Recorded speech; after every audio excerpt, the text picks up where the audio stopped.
It's been 10 years. Can I move on yet? Never mind. I know what you'd say.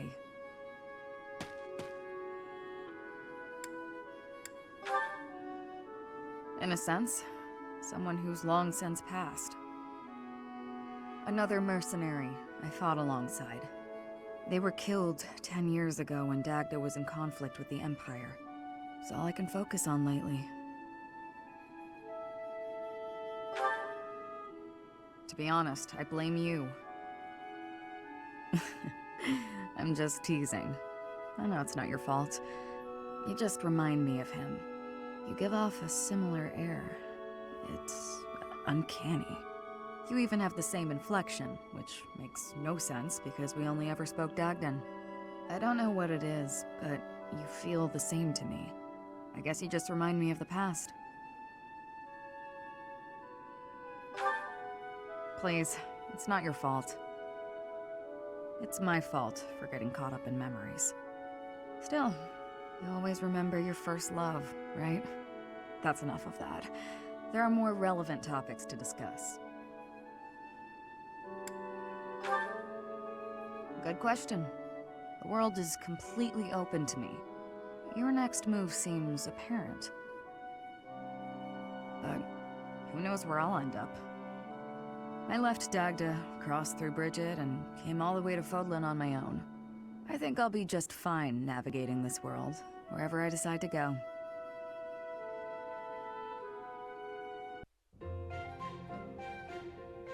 Ah, time to relax. Professor Hanneman, do you have a moment to talk?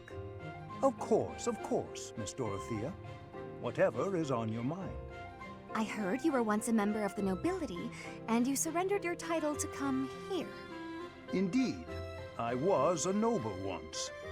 Why are you so curious about that? I knew there was something noble about your speech and your perfect manners. You're always impeccably dressed, too, and you have a certain pride about you. What interests me is that you threw it all away. Why? I threw nothing away, child. In fact, by stepping away from its trappings, in my heart I feel closer than ever to the true meaning of nobility. How so? Consider this. At its inception, the concept of nobility assumed that the greatest among the populace would rise to power. In my mind, I believe that means those who value knowledge, those who strive for more and wish to protect and guide their fellow man. However, in practice, nobility often serves to keep those deemed commoners down, segregated from those who, by chance, were born to a noble family. That is one of the reasons I decided to leave that nonsense behind and dedicate myself to the study of crests.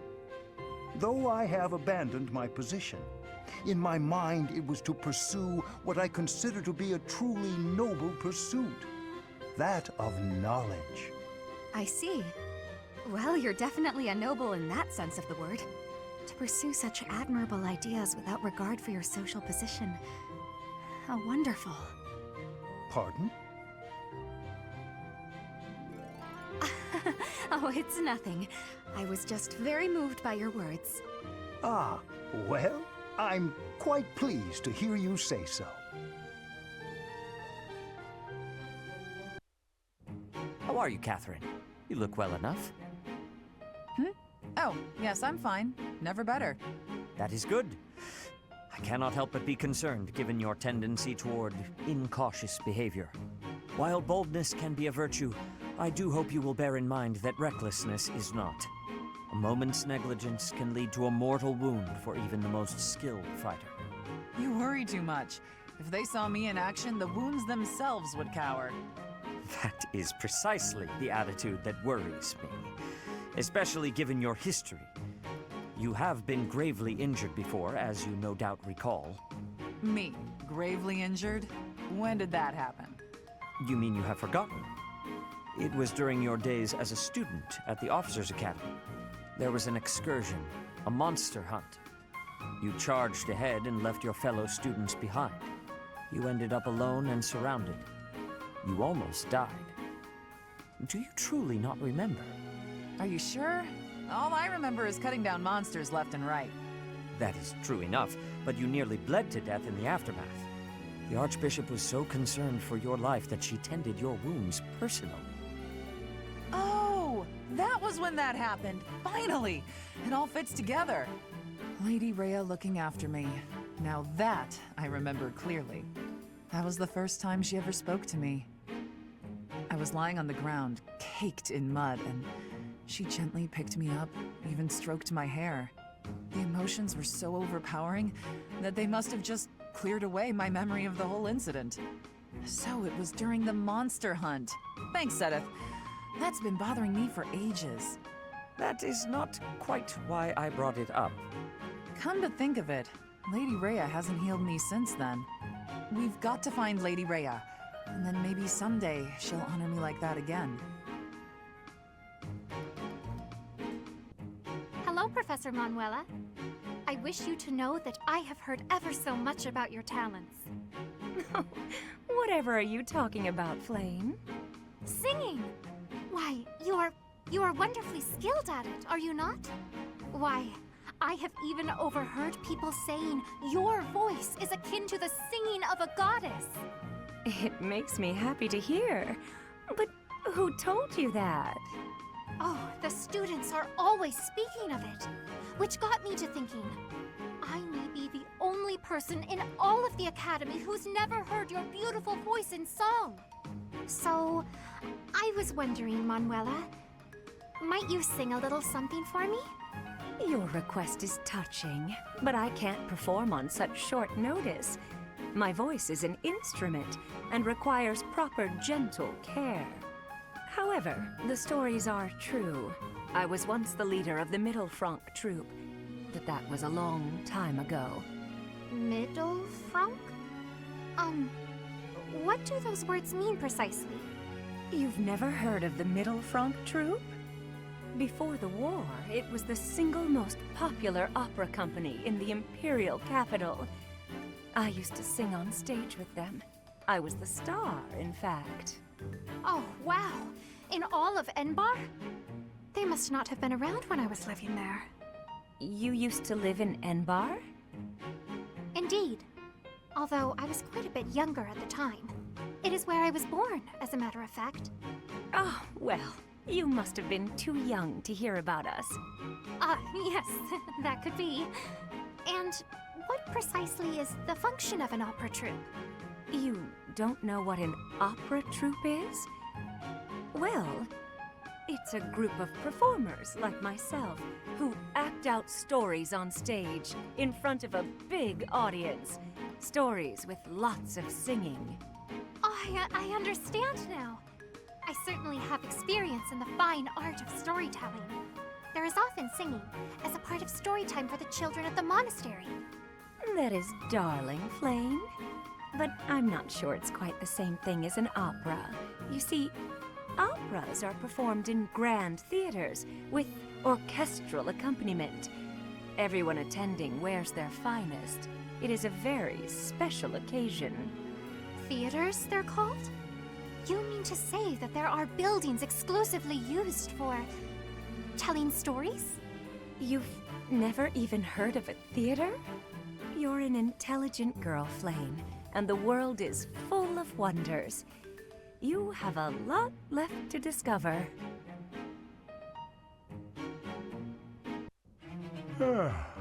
My, look at the time.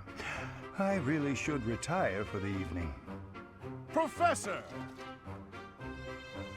Oh my, who's there? Alois? Well now, wherever did you come from? I came in through the door. Came through the... Try doing so with a bit less volume in the future. Now then, why are you visiting at such a late hour? I'm looking to enlist the services of a magic wielder. I thought you might be the man for the job. You're a knight, Alois. Why would I teach you magic? You were a teacher, weren't you? Perhaps you should ask one of your friends already trained in the magical arts. I am tired and would very much like to turn in for the evening. Slow down there. I heard a rumor you were looking for novice magic users. Did I hear wrong, or am I just an unsuitable student? Were you hoping for another young girl instead? Ah, you heard about that, did you? I'm afraid that was simply for the purpose of my experiments. I had no intention of teaching anyone. Anyway, as I said, I am off to bed. Good night, Alois. Wait! Hold on, Professor Hanneman. I'm no good at magic, and for a long time I'd been hoping to improve my skills. Some of the other knights looked down on me for having no crest and no magical skill. I can't do anything about the crest, but the magic, maybe that's a different story. Please, I want to learn. You've got to help me. Ah, maybe I'm just a fool who goes soft in the face of someone's hunger for knowledge. I will help you. I cannot teach you any spells, but I can do my best to try and improve your magical affinity. Will that be enough? Of course! How marvelous! I look forward to training with you then. Very well. We will see what we can do. For now, I am off to bed, and you should do the same. This is unbelievable. Why? Why does it keep happening to me? What's wrong with me? Are you okay? I was sure I'd be happy this time. Why, oh why, oh why do I always struggle in love? Please, let go of my sleeve. If I let go, you'll just run away, won't you? Yes. Nobody wants to listen to my romantic tragedy. But I saw you, Cyril, and I thought, Cyril will listen, because Cyril is good people. Okay, I surrender. What do you want to say? I knew I could trust you, Cyril. You're such a good boy, such a good young man. How can I help you? Is it just with listening? Oh, it's a real tragedy, let me tell you that. Yesterday, I was hitting it off with a man I'd seen a few times at the pub. When I looked in his eyes, I thought he was the one. But then, well, we were drinking and enjoying ourselves, and all of a sudden, poof, gone. He just vanished. I feel like I've heard this story before. Can you believe he treated me so cruelly? Yeah, this is all real familiar. My heart is in tatters. I can't believe anyone could throw away a woman like me. Cyril, be honest. What's wrong with me? You drink too much, blame others for your behavior, and you don't understand you gotta love yourself before someone else can love you back. Maybe he wasn't for me anyway. If you're gonna take off after a few drinks, who needs you, right? I think you're too young to understand, but I also think talking to you made me feel better. Yeah. You know what, Cyril? I'm gonna come talk to you more often.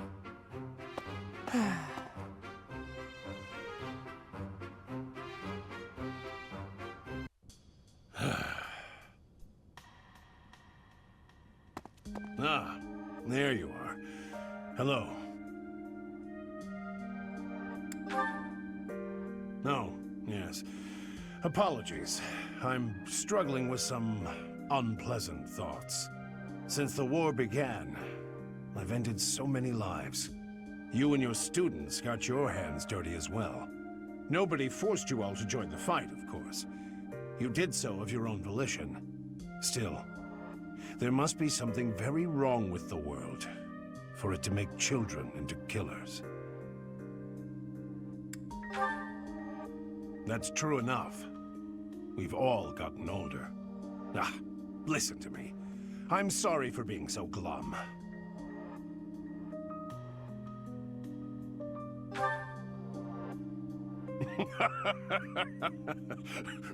Well said. In truth, I don't think any expression will improve my looks. I'm a brute, no matter what face I pull. Ah, you really are just like Geralt. When I was down in the dumps, he'd cheer me up with a playful quip.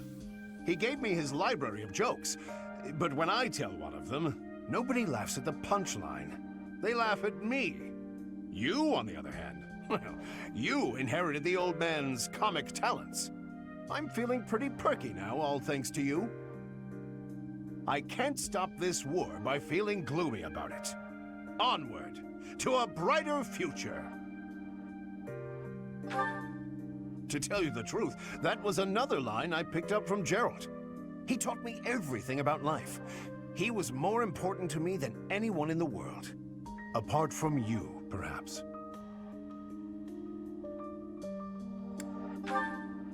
Come on, no need to blush. It's the truth. When I look at you or see you fighting in battle, it's like I'm seeing a sibling. But at the same time, it's like seeing something sacred and powerful. Something I must defend. You're so important to the future of Fodlan, and to me. I promise to continue protecting you with the strength of a knight and the love of a big brother. Good. In the name of Geralt, I swear to keep you safe. You're welcome to return the favor, should you feel so inclined.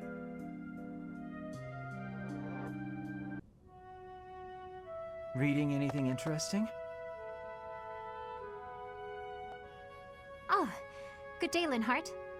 At the moment, I'm simply browsing history books. Reading these, it's easy to imagine what it would feel like to exist long ago. Fodlan's history spans thousands of years. We're lucky to have so many detailed records of our past. I have knowledge of how people lived, who they loved, what wars they fought, and why. But I'd never describe it as feeling like I was living in the past. And why not? It's only a figure of speech. About our shared crests. Goodness, this again? There's an experiment I wish to attempt, although it might prove to be a bit troublesome. A troublesome experiment? You know I do not like pain. Pain? No, there won't... Well, I'm unsure of the results, but that's why they call it an experiment. It would, of course, require that you and I get married. I beg your pardon? Yes.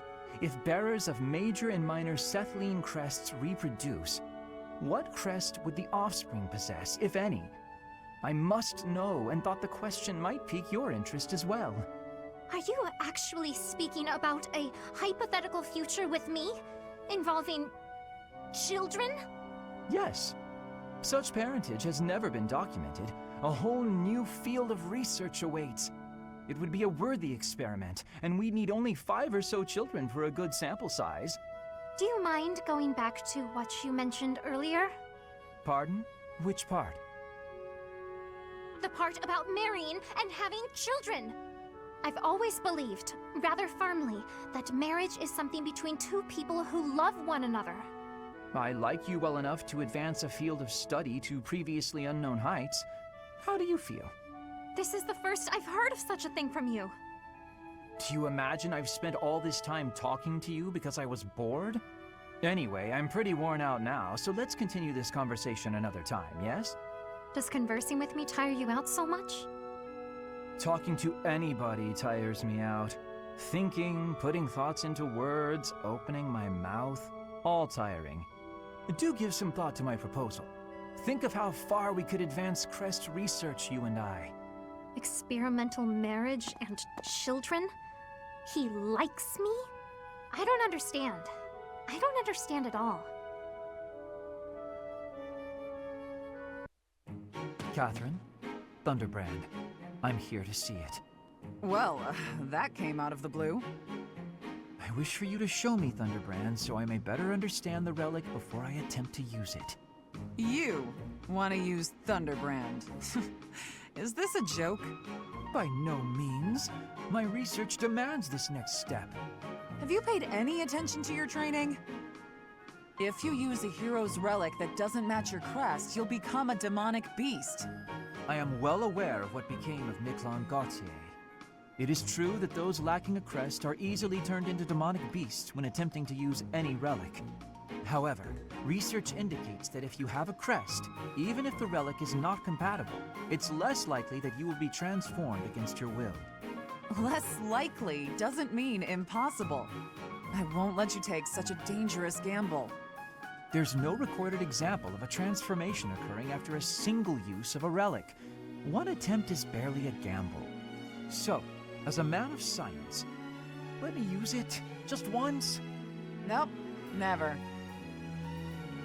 Let's say you're right and I do become a demonic beast. What of it? I'm the only one who will be inconvenienced. And I've already made preparations to be subdued should that occur. I fail to see your problem. You're a fool. Don't talk about the hero's relics like they're toys to play with. Fine then, forget I asked. There is no persuading you when you're angry. Let us resume this conversation another time. If you come back another time, you'll find my position hasn't changed. Dorothea? You look as if something's terribly wrong. I do? Oh, nothing's wrong. Not really. I've just been thinking about the future. And what happens when the war is over. And tell me, what is your vision of the future like? Well, I'm not entirely sure. I guess I don't know what to expect. In my life, I've met all sorts of people who've lived lots of different ways. So now I'm trying to figure out how I want to live. I'm free, unlike so many people. I have the ability to take control of my own fate. Like you. Well, I quit the opera to join the Officers' Academy as a professor. Then I joined this war because, well, I don't know. I'm hoping for an end to it. Peace for the world. Even though I took control of my own fate, I still haven't found the man of my dreams. You'll find him. He's out there somewhere. You know, there is one thing I want for the future. So, you've got a dream after all. Well, it's a dream I've always had. You'll think this is silly, but I'd like to stand beside you. I don't get it. When you left the opera company, I took your place. I stood center stage and sang, and everyone cheered for me. I wish the cheers were for me and you. I wish we stood on that stage together. I have to tell you something.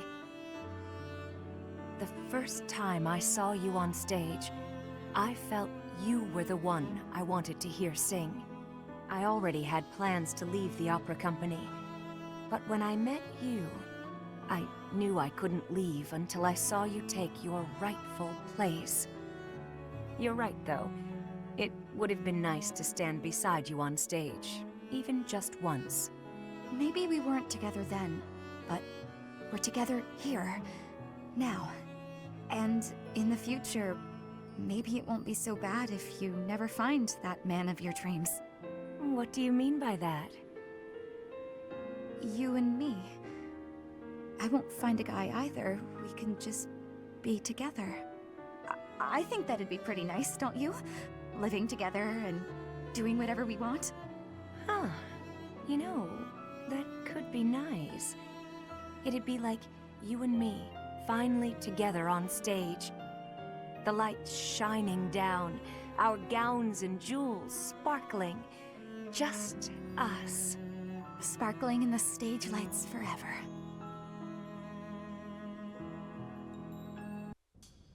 Did you want something, Professor Hanneman? Ah, Lysithea. Thank you for coming. First, I ask that you allow me to apologize. I fear I hurt you with my insensitive words. I have failed you, not as a researcher, but as a human being. I'm the one who should apologize.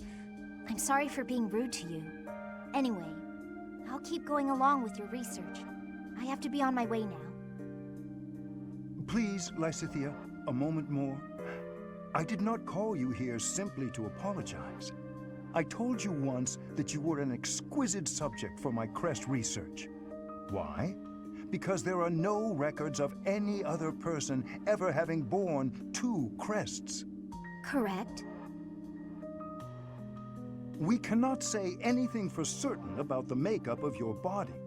Therefore, it seems hasty to conclude that overcoming your shortened lifespan is an impossible feat.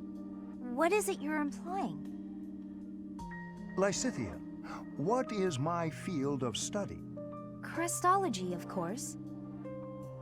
Indeed, and the goal of my field is to unravel every single mystery crests might conceal.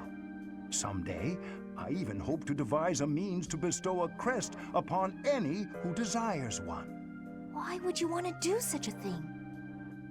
Because I despise this world in which the presence or absence of a crest can determine a person's worth. Huh. However, if artificially implanting a crest causes too great a toll on the subject, it would be useless. As such, reducing the strain of crests on the human body is one of my research goals. Understanding how to implant a crest might also lead to the knowledge of how to remove them, yes? Do you think removing a crest could mean that they won't suffer from its effects any longer? What I am trying to tell you is, the question of whether your lifespan can be restored is entirely within the scope of my research. Could you really do that? It is difficult to say for sure, but as long as the possibility exists, I will continue to seek it. Lysithea, let me ask you once more. Will you assist me in my research? Professor Hanneman, I think I'm the one who should be asking for your help, really. Anyway, I'm sick of a crest determining a person's worth, too. Ah, is that right? Perhaps you would even like to begin studying crestology yourself. I think you would make a fantastic apprentice. A life devoted to research is a noble life, you know. If you do manage to restore my lifespan, I'd certainly think about it. I will hold you to those words. Ah, I see a fine future ahead of us.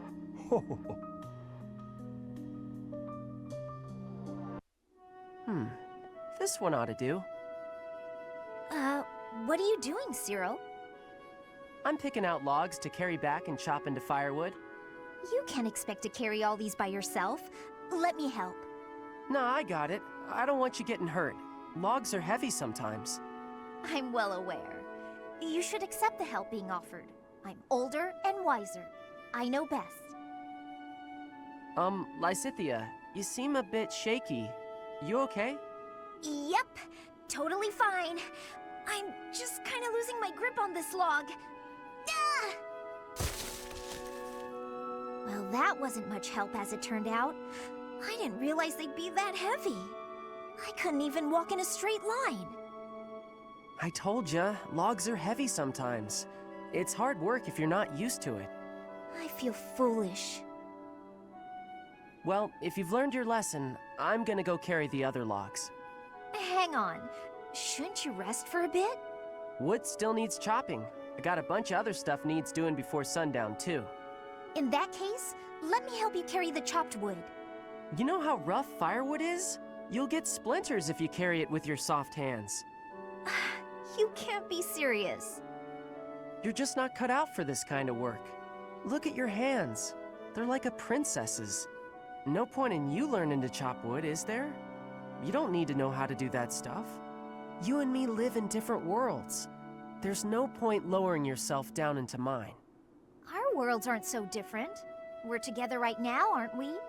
Sure, we live in the same places now, but that's not gonna last forever. Don't see how it could. Unless I actually turned into your little brother or something. It was so sunny this morning, but now it's absolutely pouring. Did you hear the thunder just now? Good thing we got all the clothes indoors before the skies opened up. I apologize for troubling you with this task. Don't worry about it. I was just passing by and thought I could help. I know how frustrating it is to have your newly dried clothes soaked by rain. Oh. What's wrong? We managed to keep all of the clothes dry, didn't we? It's just odd. Every time it's my turn to wash the clothing, there's a sudden downpour. Surely it must just be an inconvenient coincidence, but I can't help feeling as though I'm somehow to blame for it. Ah, I see. That probably is your fault. Wow, you're even harsher than I am. You have a crest of Karen, don't you? I do, yes, but hold on a moment. How did you know that? I can just tell. I have a crest of Karen too. And I've noticed that, whenever I need dry weather, there's rain. Don't you think it's our crests making the rain fall upon us? How had I never connected this? This is quite a revelation. A crest affecting the weather. Well, I don't know how true it is. There are only the two of us, which is a pretty small sample of people. I suppose that's true. So, we must test our hypothesis. Maybe we can find someone who tends to bring the sunshine around. That would be especially handy for helping out with the wash. Now there's an idea.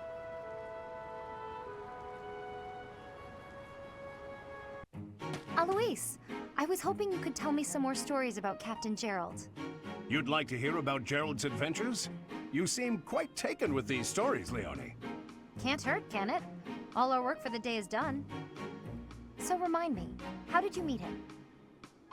Ah, it all feels like ancient history now. You see, the captain was visiting the kingdom of Fargus.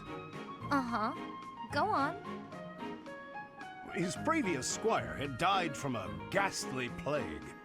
Then one day, he came upon me and appointed me his new squire.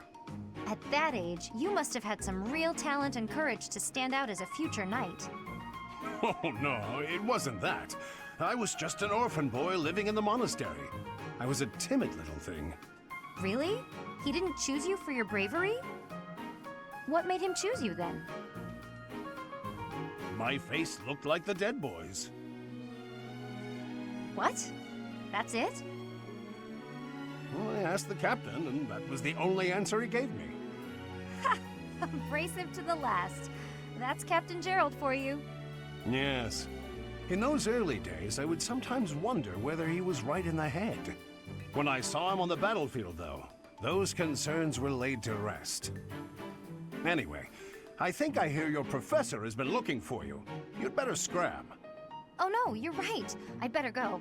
See you around. Alois. Ah! A ghost! I'm sorry! Forgive me, please forgive me! Calm down. It's just me. That voice, it's...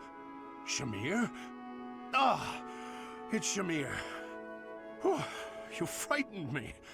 My heart was beating so hard I thought it would burst out my nose. Your heart's in your chest, not your head. Can you try not to be so stealthy when you're approaching a fellow knight? Your reaction was excessive. Are you afraid of ghosts? I suppose there's no point in hiding it. I'm terrified of them. Terrified? Of ghosts? I didn't mean to pry. There's no need to... No, I want to get it off my chest. That time when we were on our way back from a mission, do you remember what I asked you? You asked if I ever think about the people I've killed. Yes. You said you never do, but me, I can't go a day without thinking about them. The feel of my weapon cutting through them, their twisted faces, their cries of pain, and that awful scent of blood. I was carrying out my duties, but that doesn't make it easier for me to forget. And the dead haven't forgotten me either. Their hatred, their resentment, their curses. One day, the spirits will set upon me for revenge. Ooh! I apologize for striking you, but it had to be done. Have you calmed down? Yes, thanks. I needed that. I'm surprised someone like you managed to become a knight. Or perhaps that's why you became one.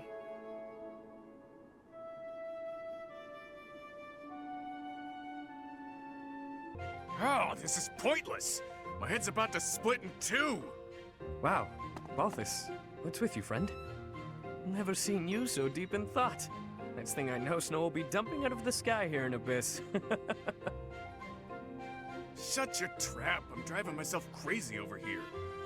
Got a lot on my mind, okay? Like? Ah, fine. You know how I never got any stories out of you the other day? How could I forget? I won every last round. It was clear that both Lady Luck and the goddess herself had given up on you.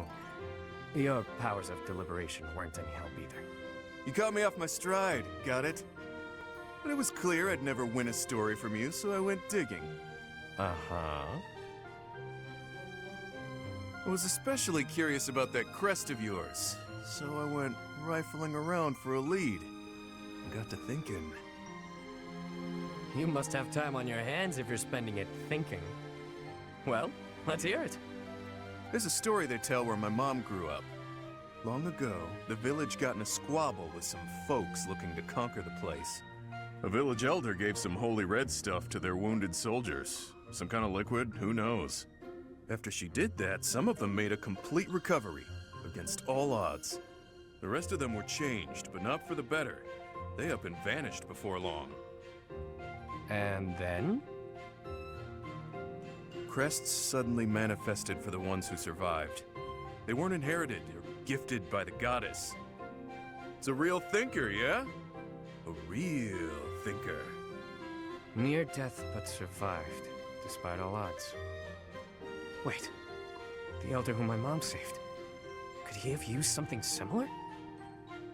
No, it can't be. Yet, something here is unsettling in its familiarity. Hit the mark, did I? I don't know whether you hit the mark or missed it entirely. But your story was a cute one, regardless. The truth is, I've been trying to sort out who I am. And, well, I haven't been successful in it. I don't even know whether my mother is truly my birth mother. Or why it is I have this crest.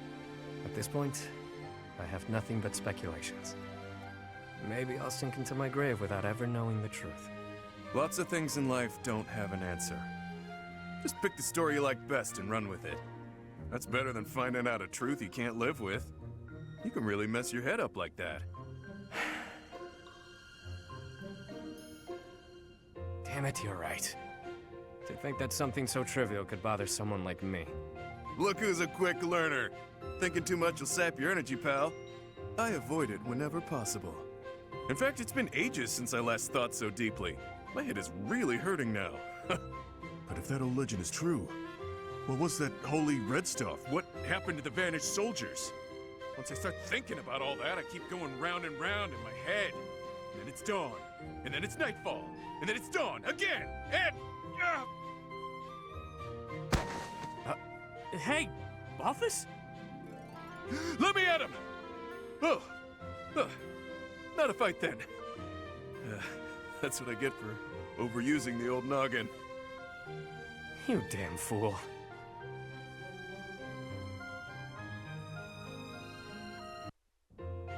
Shamir? How do you figure I did today? In the battle, I mean. I tried to not get close to the enemy, and I even used some curved shots just like you taught me. And that was pretty good, huh? You did well. You maintained a safe distance. Well, that's even better than fine. Is that worth celebrating? Ha! You said I was fine before, now you're saying I did well, and that's a big improvement. Especially since everyone knows you're always so strict. I give praise where it's due. To that point, you've made incredible progress. At first, you couldn't even draw a bow. At first, you wouldn't even let me hold a bow. Really? You just gave me a stick with a piece of string tied on it, and you made me practice with that. Honest, I figured you were bullying me. I was really close to giving up. but then you finally gave me the bow. I mean it, I was mad.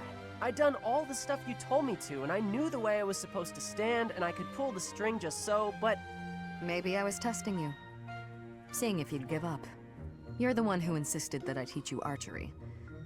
I never intended to take you on as my student. I just wanted to do whatever I could for Lady Rhea. More than just cleaning and chopping wood and such. I thought maybe I could help with the fighting, but I didn't know anything about swords. And archery was always something that interested me, so... You really helped me out with my dreams, even though you didn't get anything out of it.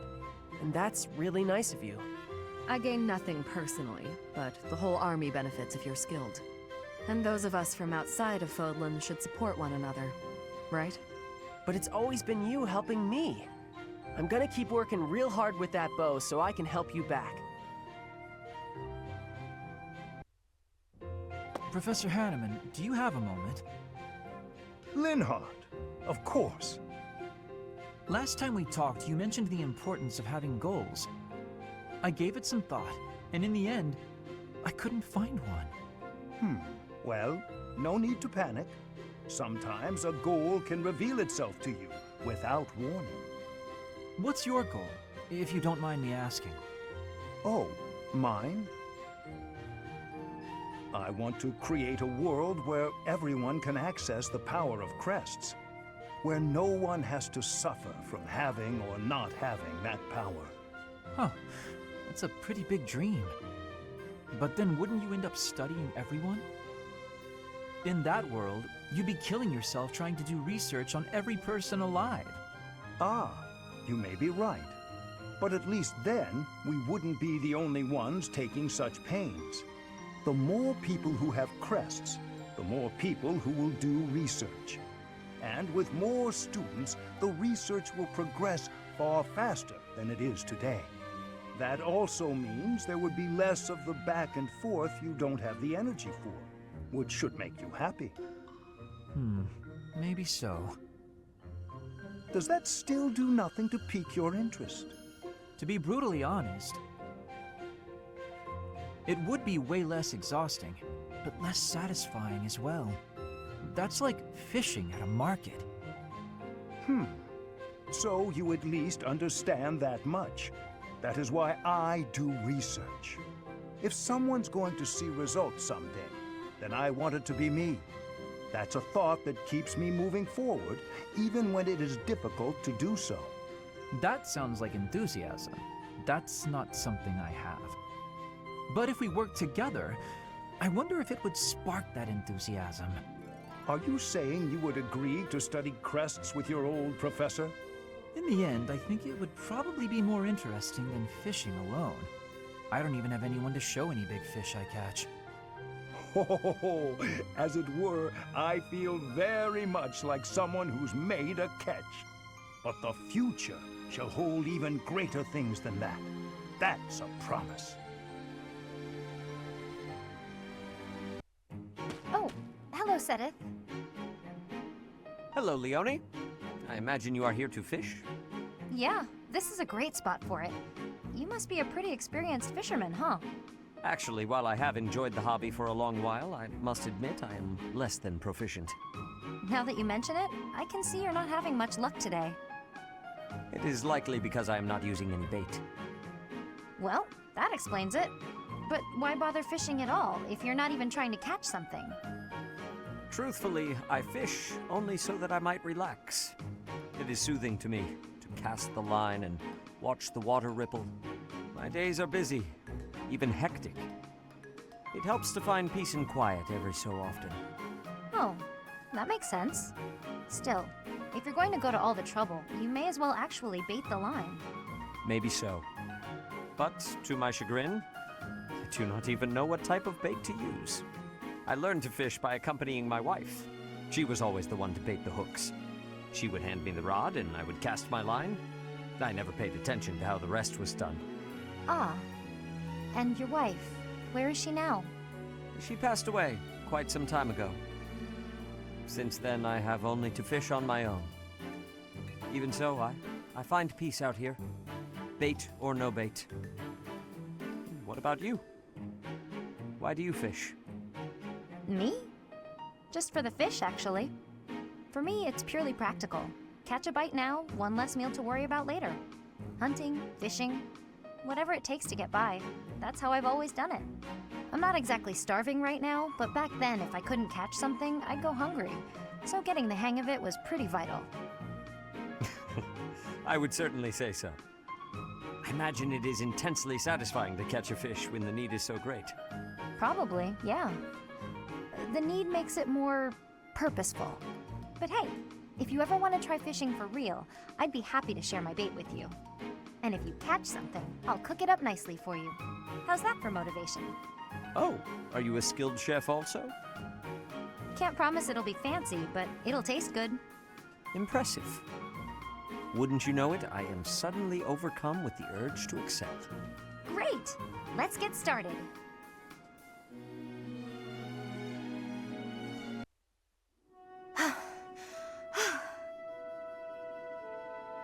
That's enough. You're done for today. Right. Thanks. Are you feeling pain anywhere, Leonie? No. Sorry, I'm alright. Why are you apologizing? Because I can't hold my own against you. And on top of that, you have to worry about hurting me. I feel like I've let you down.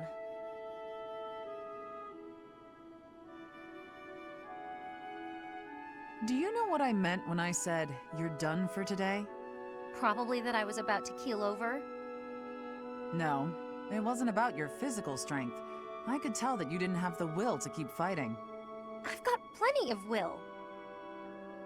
No matter what I do, I can't win. Isn't that what you were thinking? If you think you can't win, you won't. Perhaps you already knew that. Good point. But never assume that you'll win. That is, don't underestimate your foe. At all times, you have to keep a clear head to make split-second decisions. In battle, mistakes are deadly. But I don't have a crest or a relic. How could I ever hope to beat you? If you put it like that, I'll fight barehanded, and I won't use my crest. Think you can win? Do your worst. Oh dear, I might have overdone it there.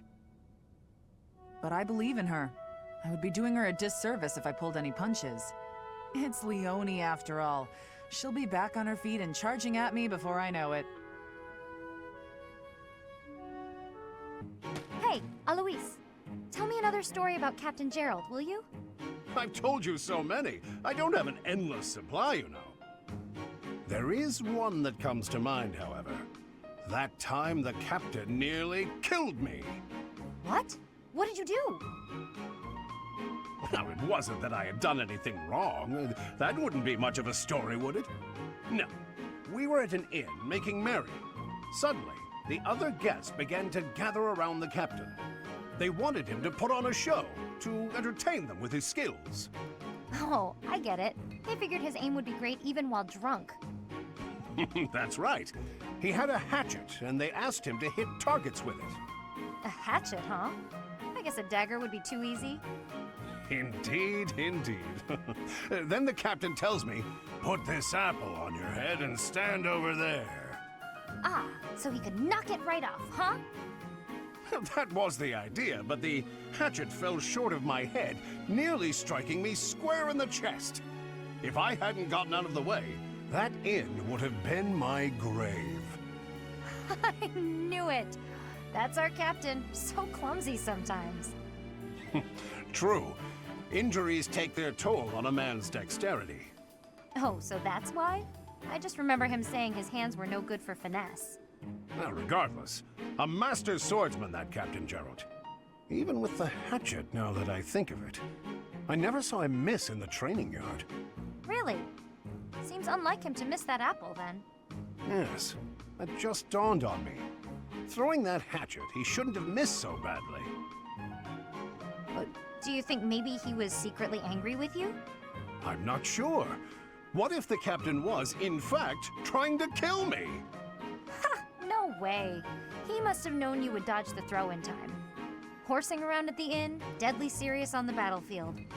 Sounds just like him, doesn't it? Yes, certainly an eccentric man. Sometimes, Leonie, you quite remind me of him. Lysithea, do you have a moment? I do. What do you need to speak with me about? I was thinking about the time we talked about our crests bringing bad weather. Yes. We never did get to test that theory, since I haven't found any sun-bringing folks. Joking aside, each crest is unique in how it impacts the bearer's life. I've seen more than my share of crest bearers, after all. Some of them bore crests of Karen like us, some even bore crests of Gloucester. Certainly, but I don't see your point. I'm not a crest scholar. I don't know all the details. I have a knack for guessing a person's crest just by looking at them. Forgive me, but do you have 2 crests? Well? You don't have to tell me. I mean, it shouldn't even be possible to bear 2 crests. So if you do have 2, you must be sitting on some major secrets. It's nice to know that someone understands. Of course. Everyone has things they would rather not talk about. For all you know, Catherine's not my real name. Maybe I'm an outlaw on the run from my homeland. That can't be true, can it? Stop messing with me. I was kidding, though who knows? Maybe there is some truth in it. My point is, no matter what secrets we're keeping, I'm still me, and you're still you. I do worry a little about you. You never seem to let your guard down around other people. That can't be easy. You know, it's important for you to relax once in a while. I don't even know the meaning of the word. That's easy. Just gab with your friends about something pointless, and the stress will fade away. I'm always happy to chat, if you're interested. Well, thank you. Why are you being so kind to me anyway? I just feel a certain kinship with you. We both have crests of Karen, and we both have secrets we can't share with anyone. I see. I will say I'm happy to have someone around who actually seems to understand me. Good. You can feel comfortable with me. Since we have the same crest, we're basically sisters. Aw, I really like that. Someone as wonderful as you is my big sister? Well, don't you just say the cutest things. That's my little sister for you.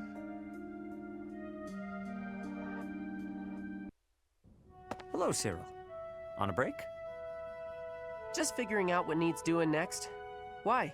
You need something done? Nothing like that. I was hoping to speak with you.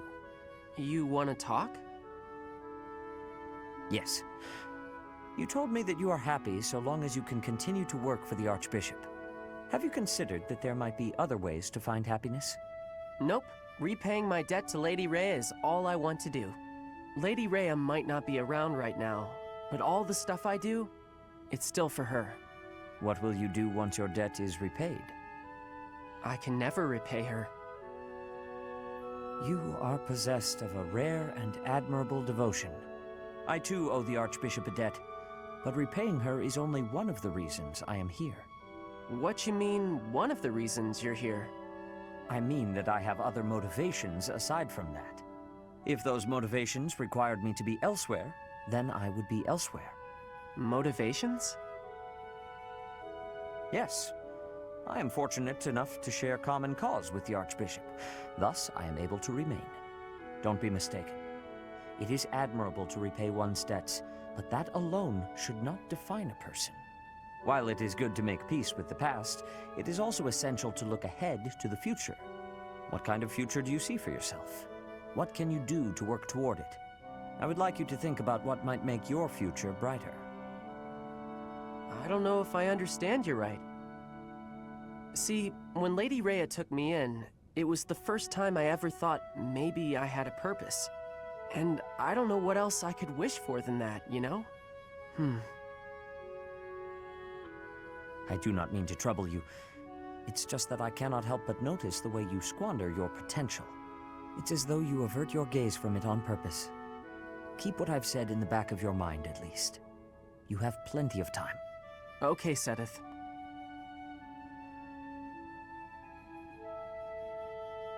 Good day to you, Seteth. Persistent, aren't you? If this is about my crest... No. I thought we might speak of something else for a change. Is that so? Indeed. I am quite fond of conversation, even just for the sake of conversation. Just listen to an old man's worries, eh? Very well. Go ahead. Perhaps it's due to my age, but I've been troubled by lower back pain lately. Right now, I'm in the process of finding a good way to treat it. Ah. If it is an ointment you're after, I think Manuella would know more than me. Doesn't it make you nervous to rely on Manuella? I do not mind asking her about the pain itself, but... What are you trying to say? Oh, nothing. I'm only lamenting the fact that I am getting old. It is a pastime I'm not sure I enjoy. Yet I can't help but notice time hasn't taken such a toll on you. Well, the signs of age may not write themselves plainly on my face, but I feel the strain of years as much as you. Is that right? But then, that doesn't explain your sister.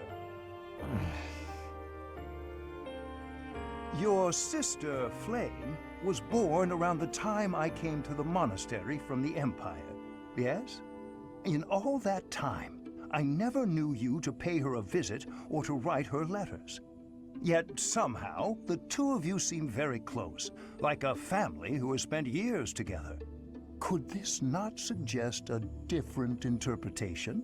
Perhaps, like you, she has... You will not pry into Flayn's business. If you interrogate her, no. If you even so much as inquire where she has been or what she has done, I will never forgive you. Never. Investigate me all you wish. I will even cooperate if I must. But Flayn... Calm down, Seteth. I have no intentions of approaching Flayn. Do I have your word on that? You have my word as a scholar and as a man. I do apologize for using your sister's name in that way. Using her? What do you... Oh, that is low. You promised me just now. Investigate me all you wish, you said. I will even cooperate, you said. Do you deny it? Those words were all I needed to hear. Now I have no cause to approach your sister. It seems I have no choice. To think I have been played the fool by a man of your age. I'll let that slight go, now that I have your cooperation. Even with my cooperation, there is no guarantee you will reach the truth. Oh, Seteth. Searching for the truth is what I do. And I will find it. I promise you that. Then I suppose I will have to look forward to the day you prove your claims. You keep doing things that aren't called for. It's driving me batty. You presuppose I am only thinking of you. Oh, let's just not do this, shall we? I don't know why we always end up fighting. It can hardly be helped. You and I seem opposed to one another on a, let's call it an instinctual level. Perhaps this could even be considered a form of fate. What an awkward fate to have. I'd like you a lot more if I just hated you. All this fighting and making up is just exhausting. Agreed, yes. It does feel as if we have fallen into a rather tiresome bit of repetition. What a waste of effort. We're absolutely hopeless, the both of us. Here's a thought. Couples who are similar to one another, share the same views and all that, they're pretty successful. But complete opposites work together too. Surprisingly well sometimes. They compensate for each other's weaknesses, and they support one another. Then I look at how hard we work just to avoid screaming at each other, and I don't buy it. Don't be so hasty to dismiss your own hypothesis. For instance, I am apt at cleaning, but have no talent for cookery, whilst you loathe cleaning, but are a splendid chef.